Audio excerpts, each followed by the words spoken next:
everyone, my name is Julie Daubenspeck. In this video today, I'm going to tell you a little of my story, and I also want to share with you how God protected me from suicide when I was 16 years of age. I grew up in a Christian home. In fact, my dad was a pastor. I loved that. I loved being a pastor's daughter. I loved going to church all the time, Sundays, Wednesdays, every time the church doors opened. I thought that was the greatest thing ever. There were 3 kids in our family, and I was the only girl. And I was daddy's girl. I have to tell you, I was a little bit spoiled. I adored my dad. He was everything to me. I loved to watch him preach and teach and share with others the love of Jesus, and I wanted to be just like him someday. I wanted to do that. I wanted to preach. I wanted to stand up in front of people and share the love of Jesus. I wanted them to know what an awesome God we serve. All of that changed one day, however. When I was 11 or 12 years of age, my dad began to molest me. And this went on for about 3 years. I was dying. This dream life that I thought I had was absolutely shattered. And yet I still had to go to church, right? I still had to go to church, and I'd sit there in my seat and I would watch my dad stand at the pulpit, and he would speak and he would preach the most amazing messages. And I knew he wasn't living it. He was not living the words that he was speaking. And I just spun down, out of control. I got deeper and deeper into depression and anger and bitterness, and I thought it was all my fault. I thought I was bad. I thought, here he was the pastor, he was the good one, so I must be the one to blame. I couldn't tell anyone. I wish that I had. I wish I would have gotten some help, but I didn't think I could. I thought everyone would blame me, and so I didn't tell anyone. I was quiet, and I was in a prison of silence. Much to my surprise, my dad actually called me into the office at the church one day, and he told me that he was never going to touch me again. And he told me that if he ever did, he wanted me to tell my mom. Well, I thought that was stupid. I didn't believe him. I didn't think he would stop. I didn't think I could tell my mom. It wasn't her fault. She didn't know. She wouldn't have blamed me if she did know, but I blamed me. So I didn't think I could tell anyone. I thought I was so bad. I thought I was worthless. To my surprise, my dad was true to his word, and he never touched me again. So there I was, 15 years of age, and I wasn't being abused anymore. My life should have been amazing, right? Everything I had prayed for had finally come true. My dad stopped. And yet I was still drowning. I was depressed. And I continued to get worse and worse. I didn't get better. And everything came to a head one night when I was 16 years old. It was in November. The holidays were not far away. Everyone in my family was off at church except for me. And I really don't know why I was home. But in that dark, dark place, I decided I wanted to die. And I started looking through the house, looking for some way to kill myself. I wanted the pain to end. I wanted everything to stop. I had only one concern. Like most women, like most of us, I did not want it to hurt. That's all I cared about. I wanted to die, but I wanted it to be as painless as possible. I can still remember the darkness, the heaviness. I can't even put into words the overwhelming heaviness in the room that day. It was a deep oppression, but I didn't know that. We have an enemy, the devil, and all of his helpers, and they were present that night, and there was such an overwhelming heaviness and oppression. But in the midst of all of that, in the midst of that despair and that desperation to die and to end it all, God broke through. And he reminded me of a movie I had seen before at church. And in this movie, there was this young woman who was engaged. And of course, being a young woman engaged, she was so happy and super excited as she was planning her wedding and all of these great things for her life. But much to her dismay, her fiance broke up with her one night, and she was devastated. And in this movie, she got in her car and she rushed off, and she was speeding and reckless, and in a moment she decided to kill herself, and she drove her car over a cliff. And as her car was falling to the ground, her life flashed before her.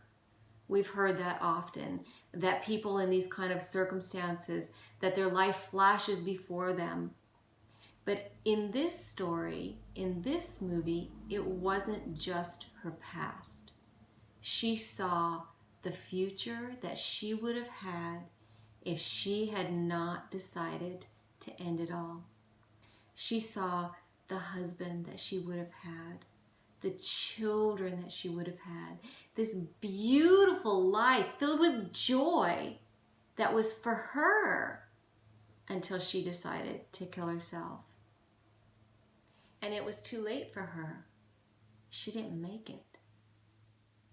And as I thought about that, I realized I was still alive. I had a choice. I could choose to live. And as I contemplated that, God began to impress upon me that He knew my pain. He knew how badly I was hurting.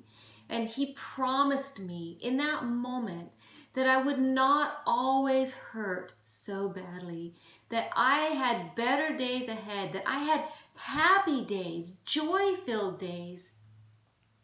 He let me know that He had this amazing husband for me and the coolest children on the planet, and that I had a wonderful life ahead, that I just needed to choose to live and to trust Him.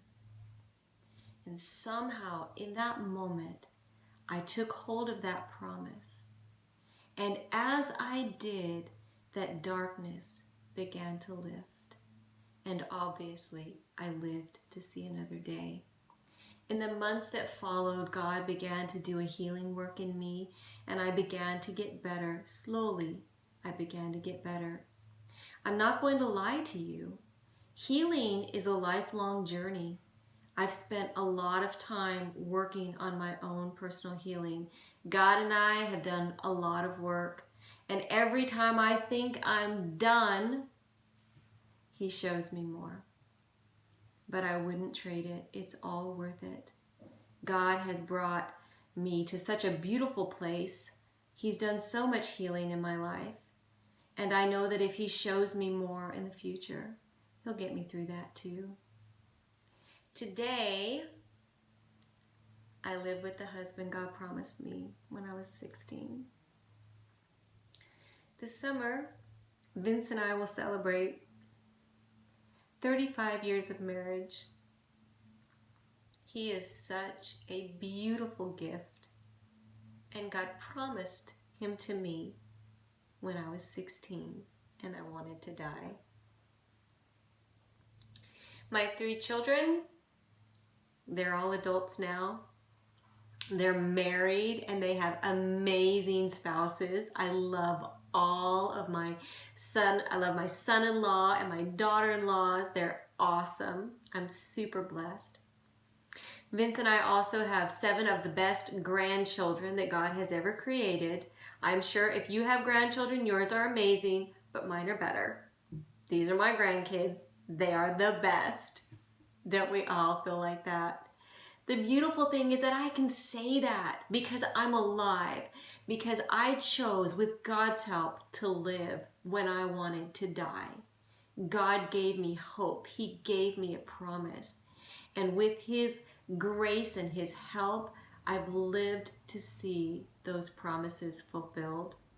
He has given me a beautiful life.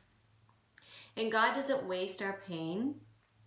Today, I'm a licensed marriage and family therapist, and my passion is to help wounded people find healing and wholeness with our King. My husband and I are also authors. If you'd ever like to hear a little bit more of my story, you can take a look at my book, Broken Treasures, A Survivor's Journey from Tragedy to Wholeness, and this has my testimony in it. You can find that on Amazon if you're interested. Vince and I do a lot of work with people, wounded people, because that is our passion. God saved me, and He is taking all that the devil intended for harm, and He is using it for good. I wish I could go back and I could talk to that 16-year-old Julie, that Julie who wanted to die, that Julie who was in a prison of silence, who was crushed under a weight of shame and worthlessness. I wish I could tell her that it wasn't her fault. I wish I could tell her she did nothing wrong. I wish I could just give her a glimpse of the beautiful days ahead, of the beautiful life that she had, that God had for her. But I can't go back. I wish I could tell her she's not powerless. I thought I was powerless. I thought I couldn't speak. I wish I could tell her to find her voice. But I can't. But I can tell you. I don't know where you're at today. I don't know your situation. If you are being abused, please tell someone. I never did. I didn't tell anyone. I wish that I had. Help is available. Call someone. If you are suicidal today, please call someone. Get help. God has better days ahead. This will pass. If you are being abused by a partner, there is help available. There is help. Please find your voice and call. Wherever you are at today, please know that God has better days ahead for you, that He is our wonderful Lord and Savior, that He is our King, and He can heal us, He can put us back together, and He can fulfill the dreams and the promises that He's given to us. Thank you for listening to my story. My heart and my prayers are with each and every one of you. And as we close, I want to provide you some phone numbers that may be helpful for you.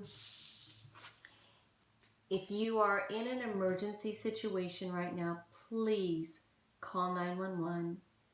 There are other numbers here for you if you're feeling suicidal, if you are being abused, if you're in a domestic violence relationship. And I also have information here regarding the agency that I work for, Southwest Florida Christian Counseling here in Florida. For those of you who may be nearby, you can contact our agency for help. I pray that you will find your voice, that you will get help if you need it, and that you will know, that you will absolutely know that you are so dearly loved by God. May God bless you today. May God protect you, and may He make you whole. Have a good day, and God bless. Bye.